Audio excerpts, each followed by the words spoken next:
Welcome to The Explainer. Okay, today we are diving into a really magical story, Emma and the Quest for the Star Pearl. We're going to map out the whole journey, the characters, the stakes, and the deeper meaning behind it all. So, picture this. It all starts in this incredibly peaceful little town called Seabreeze Bay. And we meet our main character, Emma. She is this super curious girl who absolutely loves stargazing and listening to tales about magical creatures. Well, one evening, she's taking a walk along the beach and she spots something weird, an anomaly. There is literally something glowing out there in the water. Now, you're probably wondering, what in the world is glowing in the water? Well, the story builds this amazing suspense by telling us exactly what it's not. It definitely wasn't just some fish swimming near the surface, and there's no way it was a boat with a lantern. So what was it? Emma looks closer, the water breaks, and this massive, incredible creature slowly rises up. It's a giant crystal whale, shining like 1,000 stars. And she gently smiles and introduces herself to Emma as Astra. Okay, let's dive right into this first stage of our hero's journey, the crystal whale and Astra's desperate plea for help. So Astra lays out this massive crisis, and it really comes down to a terrifying contrast. On one hand, you've got the ocean of stars just as it should be, this thriving, magical source of dreams, wishes, and starlight. But on the other hand, we have the reality of what happens if this magical artifact, the star pearl, stays missing, a totally fading sky. Astra tells her that if they don't get this pearl back, children everywhere might literally stop dreaming magical dreams altogether. The stakes are absolutely crucial here, and knowing that, Emma doesn't even hesitate. She instantly agrees to help. Moving on to part 2, the ocean of stars. Astra actually carries Emma across the water to the most breathtaking place you can imagine.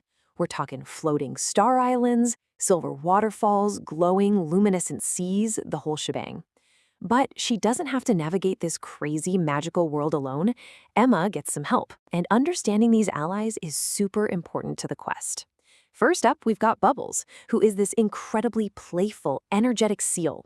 Then there's Twinkle, a super colorful star parrot. And rounding out the crew is Comet, a sea turtle who is, of course, known for his wisdom.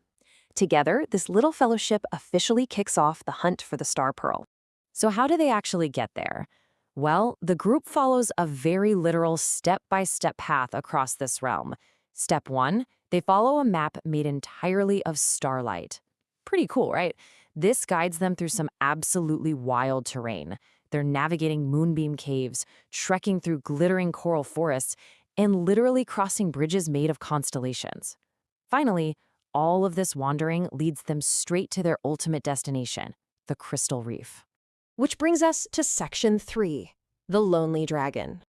Now, at the Crystal Reef, they finally find the glowing shell that's holding the missing star pearl. But guys, here's the huge narrative twist. The pearl wasn't stolen by some big evil villain. It turns out it's being guarded by a young, lonely sea dragon named Orion. And he offers this absolutely heartbreaking confession. He says, "I found the pearl. I kept it because I wanted the stars to notice me." Wow. This completely reframes the whole conflict, doesn't it? It's not a battle of good versus evil at all. It's really a profound look at isolation. He didn't want to ruin anyone's dreams. He just wanted to feel a connection. He wanted to be seen. And this is where the story gets really beautiful. Instead of getting mad or fighting him, Emma just smiles with so much kindness and says, "The stars already notice you." Bubbles nods along and Twinkle flaps his wings all excitedly and says, "Let's be friends." It's this immediate, unconditional offer of acceptance. And honestly, it is exactly what Orion needed all along. It's a total game changer for him. All right, let's look at the climax in Section 4, Returning the Light.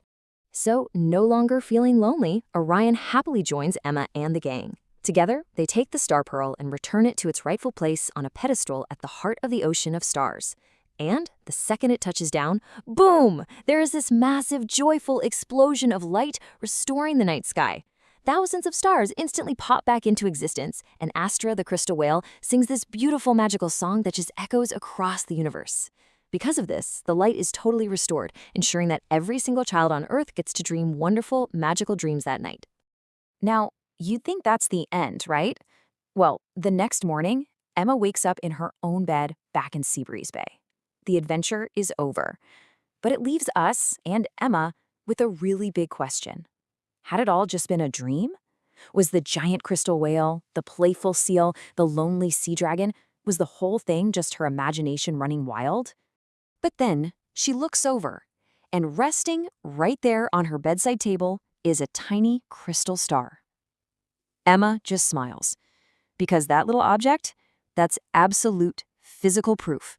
The whole crazy adventure was real. She really did save the fading sky, and Astra is for sure still out there right now, just gliding through that magical ocean of stars beyond the horizon. And that takes us to our final section, the story's moral. So, what does this all actually mean for us? The ultimate takeaway from Emma's journey is super profound. You don't need to be famous or special to shine. Just everyday kindness, friendship, and believing in yourself. Those are the things that make your light brighter than any star. Think about it.